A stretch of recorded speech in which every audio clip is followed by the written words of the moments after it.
O Flamengo entra em campo nessa quinta-feira, não joga no Campeonato Brasileiro, vai encarar o Lanús no Maracanã. Jogo de volta, perdeu o jogo de ida por 1-0, então, portanto, precisa de pelo menos 2 gols para levantar o título da Recopa, que, quando você começa no começo do ano lá atrás, tudo bem, o Flamengo tem um monte de coisa importante para disputar. O Brasileiro, a Libertadores, defender os seus títulos, quem sabe tá no Mundial de novo e tudo mais. Então a Recopa, o Carioca, a Supercopa não é o mais importante. Mas aí, como começou mal o Campeonato Carioca, como não está jogando bem, como perdeu a Supercopa para o Corinthians, esse negócio mudou de tamanho, essa importância desse jogo, Mauro.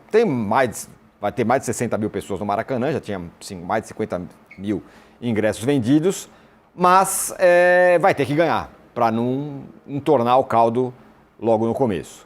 Eu só não concordo com essa questão de que não foi dada importância à Supercopa. Não foi dada pelos jogadores que jogaram no modo banana na quinta-feira passada. Tá. Para o clube, para a torcida, em momento algum, tanto a Supercopa como a Recopa, aliás, eu falei Supercopa, né? Tanto a Recopa como a Supercopa, sempre... Assim, o discurso do John Textor do ano passado, que começava no meio do ano, não é o discurso do Flamengo. Tanto que o BAP foi lá conversar com os caras no sábado, né? Porque tá muito ruim, né? E então o peso do jogo de amanhã ele aumentou, evidentemente, né? Não vou dizer que o Flamengo tem obrigação, a palavra obrigação é meio fora de contexto, não faz sentido. Ninguém tem obrigação de ganhar, mas de jogar, de ser um time competitivo que não foi na quinta-feira passada. Isso não tem cabimento. Aliás, uma coisa que eu vi numa matéria do GE, que alguns jogadores estariam insatisfeitos com isso, com aquilo. A pergunta que eu faço é qual jogador do Flamengo tem condições de ficar insatisfeito com alguma coisa diante do péssimo futebol apresentado contra o Inter, contra o Lanús e algumas outras partidas. Esses 2 jogos foram os piores, o Inter no Maracanã e o Lanús na Argentina. Está insatisfeito com o quê? Quem está insatisfeito é o torcedor, pô. E o presidente do clube parece que também, né? Tanto que foi lá conversar com os caras. O Lanús, vimos já como encara a partida, não jogou fim de semana. O jogo era com o Argentino Júnior, que joga hoje contra o Barcelona de Guayaquil, né? Já venceu no Equador. Se passar, enfrenta possivelmente o Botafogo, desde que ele supere o Nacional Potosí, que também venceu o jogo de ida, né? Só que, no caso, o Argentino ganhou fora, o Botafogo perdeu fora. Então o time está descansado, uma semana descansando. Ontem já divulgou os relacionados, tudo tranquilo. Está lá o Castilho que fez os gols, né? Um valeu, 2 foram anulados por impedimento. O Marcelino também vai jogar, está já escalado, está já relacionado para o jogo. Os 2 eram dúvidas da semana passada e atuaram contra o Flamengo. E a mobilização tem que ser outra, o perfil do time em campo vai ter que ser outro. Tem aí a possibilidade de contar com o Jorginho, mas acredito que não comece jogando, fique no banco, até pelo período de inatividade. E agora a minha curiosidade é saber qual a escalação, se ele vai escalar, ele e o Felipe Luiz, claro, né, os jogadores que estão mais aptos até fisicamente, ou se ele vai escalar pelo nome, né? Se ele vai escalar o Léo Ortiz, que não está bem, ou se ele vai escalar o Vitão, que está bem melhor do que ele. E se ele vai jogar de novo sem centroavante, precisando ganhar por 2 gols, né? Ele tem um centroavante que é o Pedro, a fase não é das melhores, mas o Pedro é ruim. Vai escalar quem de novo? O Carrascal, de falso 9, que também não tem jogado bem, né? Essa é uma curiosidade que eu tenho. Quando sair a escalação, vamos ver. Mas acho que ele tem que jogar com o que ele tem de mais agressivo possível, com poder de fogo, jogador que faz gol. Ele tem que fazer 2 gols, e não tomar nenhum, né? Para ganhar o título sem ter que jogar prorrogação, pênalti, esse tipo de coisa. Então, vejamos, agora o jogo tem um peso muito grande agora, muito grande mesmo. Se o Flamengo não vencer, vai ficar um clima mais pesado ainda. E essa reunião do sábado, assim, eu vejo muito estardalhaço, houve um certo exagero, pelo que eu soube, não teve negócio de soco na mesa e tal. Houve uma conversa dura que tem que ter, porra, em qualquer ambiente de trabalho. Eu acho que assim, presidente de clube não tem que morar no CT. O Flamengo teve um presidente que não foi o Landim, um outro aí que ficava lá no CT todo dia, estava lá no CT. Né? Outros clubes também, tinha caras que eu não sei, todo dia tiravam foto. Não é lugar de presidente. O presidente tem que estar no seu gabinete. Ele vai ao CT, acho que por 2 razões. Uma para elogiar, parabenizar, se está tudo bem, bater tapinha nas costas. Outra para dar esporro, pô. Cara, o time joga o que jogou, ou não jogou, né? Na Argentina. Então alguma coisa está errada. Isso aí, eu acho que isso é ruim para o Boto, porque mostra que precisou o cara acima dele entrar em ação. O que eu soube que foi dito foi mais ou menos o seguinte: olha, vocês ganham bem, não ganham? Ganhamos. Vocês têm salário em dia? Temos. O CT é bom? É. A equipe aqui que dá assistência a vocês é boa? Sim. O hotel que vocês ficam 5 estrelas é legal? Ótimo. O avião é fretado, sim. Está faltando o quê, cara? O que falta? Aí, nessa matéria do GE, não, insatisfação alguns. Gente, vamos combinar. Insatisfação no ambiente de trabalho sempre há.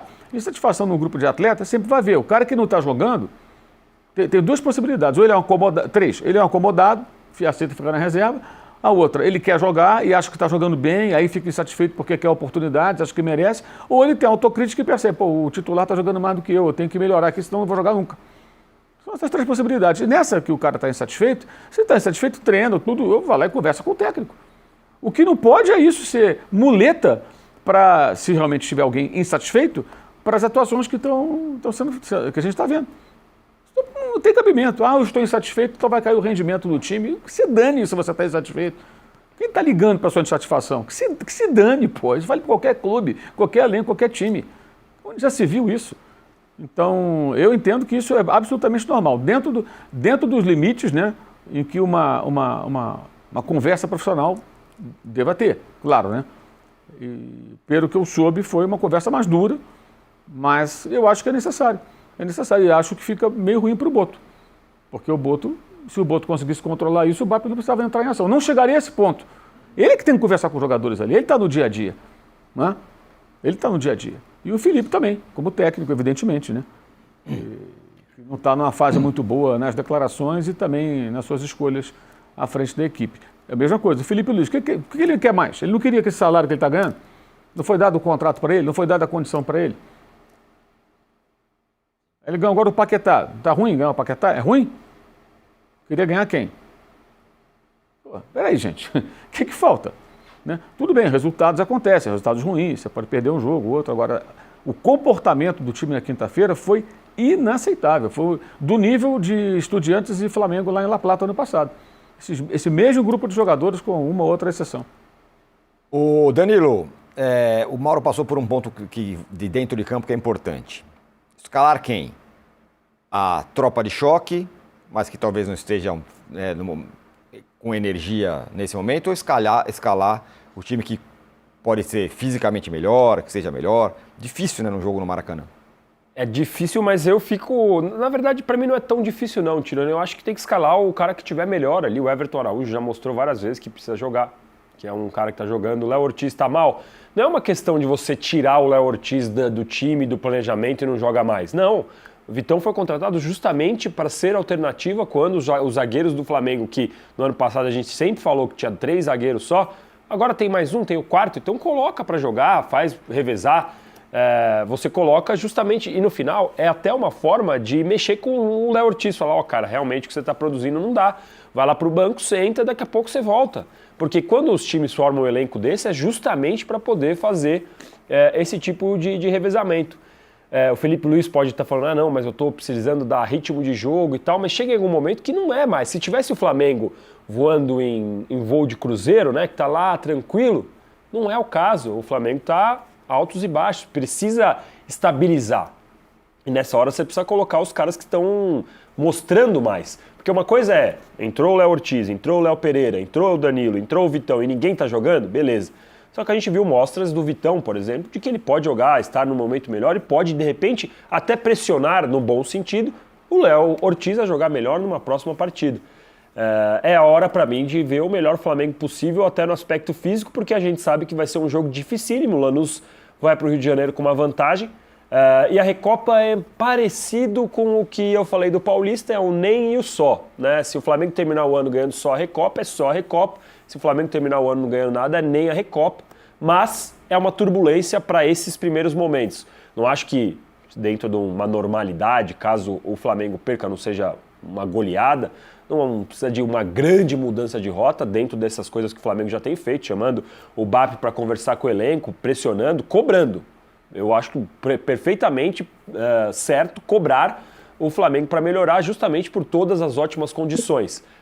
Eu só, como eu disse, não lembro se foi terça ou segunda, acho que o time sem vergonha, que é um pouco do exagero, considerando que o Flamengo há 2 meses estava perdendo do PSG nos pênaltis. Agora tem que cobrar, tem que fazer jogar mais, tem que responder para justamente passar por esse período de turbulência e fazer a torcida confiar que vai ser o que a torcida terminou 2025 imaginando, que era ganhando tudo o que disputasse.